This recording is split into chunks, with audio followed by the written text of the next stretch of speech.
Hai guys, di video ini kita bakal bahas sesuatu yang mungkin bikin kalian heran.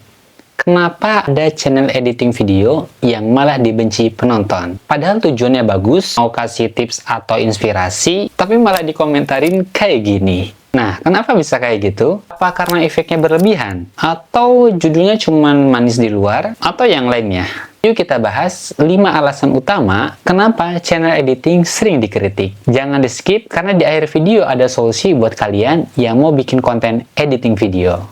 Dan let's go. Chapter pertama, efek editing kebanyakan. Pertama, ini alasan yang paling umum. Efek editing yang kebanyakan. Bayangin deh, efek itu kayak saus sambal. Kalau dikit enak, kalau kebanyakan jadi enak. Lihat nih, tiap 2 detik ada efek zoom. Warnanya ngejreng kayak pelangi. Terus ada tulisan wow di mana-mana. Audiens mana mau nonton atau lihat efek-efek kayak gini? Efek itu bumbu, bukan menu utama. Yang simpel-simpel aja, biar audiens nyaman untuk nonton videonya. Kalau chapter ini relate sama kalian, main di video ini, nih yang benar. Biar kita lanjut ke chapter berikutnya. Judul dan thumbnail yang menipu. Alasan kedua, judul dan thumbnail yang janjiin sesuatu, tapi isinya beda. Misalnya lo klik video yang judulnya itu gua edit video sampai dapat motor. Taunya cuma tutorial editing biasa. Boleh sih pakai judul yang menarik, tetapi kalau isinya nggak sesuai, ya audien bakal kesel dan bencilah sama channel editing yang lu buat.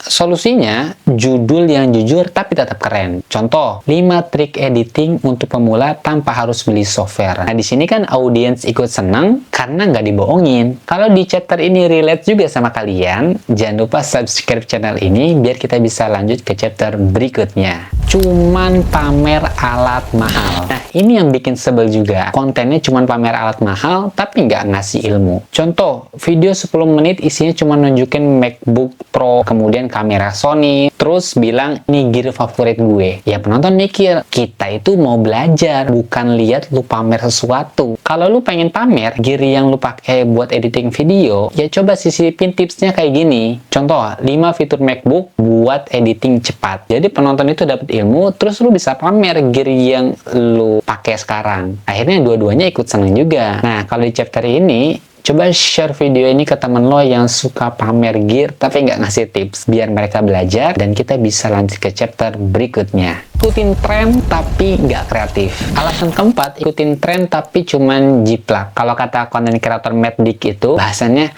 plek ketiplek. Misalnya, semua orang bikin video cara edit ala TikTok. Terus lu ikut-ikutan trennya tuh. Dan pas audiens ngeliat konten lu, gayanya itu sama aja kayak gaya yang orang lain. Ya, penonton bakal ngerasa, channel ini cuma ikut-ikutan doang. Terusnya gimana? Ikutin tren dan kasih sentuhan lo sendiri. Contoh kayak gini, cara edit ala TikTok tapi pakai aplikasi gratisan. Jadi, beda dari yang lain. Kalau lu sering ngerasain stuck di saat ikutin konten yang tren, coba komen kata bangkit di video ini biar kita bisa lanjut ke chapter berikutnya. Balas komentar yang bikin bete. Terakhir di chapter ini adalah nggak bisa terima kritik. Ada yang komen editingnya terlalu cepat, malah dibalas, emang lu bisa beli gear gua? Ya audiens bakal kesel lah kalau misalkan lu jawab kayak gini. Jadi mereka itu di saat komen itu pengen dikasih solusi, bukan malah dihina lagi. Solusinya gimana? Ya, dengerin masukan penonton. Kalau ada yang komen kayak gitu, lu bisa ubah jadi konten. Contoh kalau misalkan ada yang komen, bang editnya terlalu cepat. Ya, lu tinggal bales atau bikin editing yang nggak terlalu cepat. Jadi dari kritikan bisa jadi ide konten. Oke, ini adalah beberapa alasan kenapa audiens itu nggak betah di channel editing lu sendiri. Dan sekarang gimana caranya biar channel lo itu nggak dibenci? Simak kesimpulannya.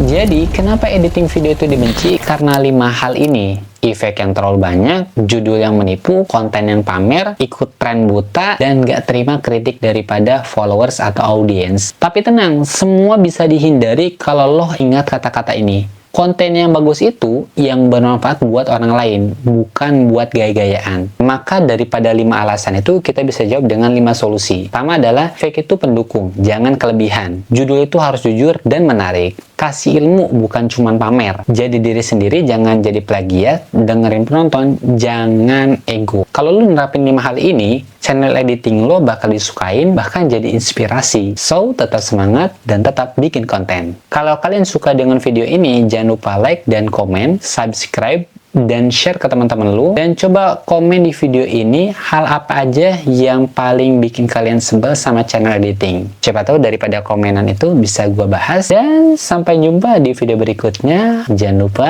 gaskan yuk!